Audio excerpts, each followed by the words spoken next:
Setelah tubuh dimakamkan, roh manusia tidak akan merasa tenang. Karena saat itu, malaikat Munkar dan Nakir akan datang dan memberikan pertanyaan pada mayit seseorang. Dan inilah 7 pertanyaan yang akan menentukan nasib abadi dari malaikat Munkar dan Nakir. Simak kisahnya. Semoga yang like dan subscribe dimudahkan jalan menuju surga. Ketik amin. 1. Siapa Tuhanmu? Pertanyaan pertama dari malaikat adalah, siapa Tuhanmu? Bagi yang hidup dalam iman, mayit akan berkata, Rabbku adalah Allah. Tapi bagi yang lalai, mayit akan diam dan menggigil ketakutan. 2. Apa agamamu? Pertanyaan kedua dari malaikat adalah, apa agamamu? Dan hanya yang senantiasa teguh berpegang pada Islam dan selalu menunaikan kewajiban syariat Islam yang dapat menjawab pertanyaan ini. 3. Siapa nabimu? Berikutnya malaikat Munkar dan Nakir akan bertanya tentang siapa nabimu. Bagi pecinta sunnah Nabi, ini saat pembuktian. Tapi bagi yang tak mengenalnya, akan terdiam kebingungan. Pertanyaan keempat hingga ketujuh adalah pertanyaan tambahan. Menurut beberapa ulama menyebutkan bahwa juga akan ada pertanyaan berikut dari malaikat di alam kubur. Apa kitabmu? Siapa imam atau pemimpinmu? Siapa saudara-saudaramu? Apa amalmu selama di dunia? Semua ditanya, semua diuji di alam barzah.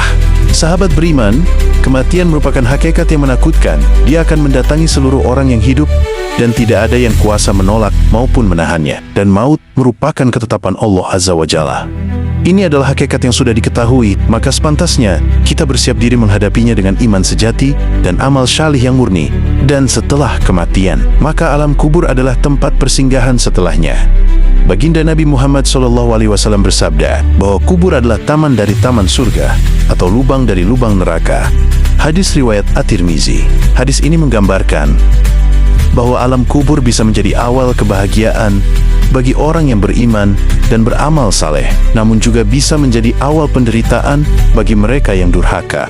Baginda Nabi memberikan wasiatnya supaya umatnya senantiasa membaca surat Tabarok, yang mana surat ini adalah surat perlindungan dari siksa kubur, dapat memberi syafaat di akhirat, dan mampu meningkatkan keimanan serta ketakwaan seseorang kepada Allah Subhanahu wa Ta'ala. Beliau bersabda, ada suatu surat dari Al-Quran yang terdiri dari 30 ayat dan dapat memberi syafaat bagi yang membacanya sampai dia diampuni, yaitu Tabarakaladzi biyadihil mulku, surat Al-Mulk atau Tabarok. Maka luangkan waktumu setiap hari untuk mengamalkan surat ini agar engkau mendapat jaminan keselamatan atas keberkahan ayat-ayat suci dalam Al-Quran.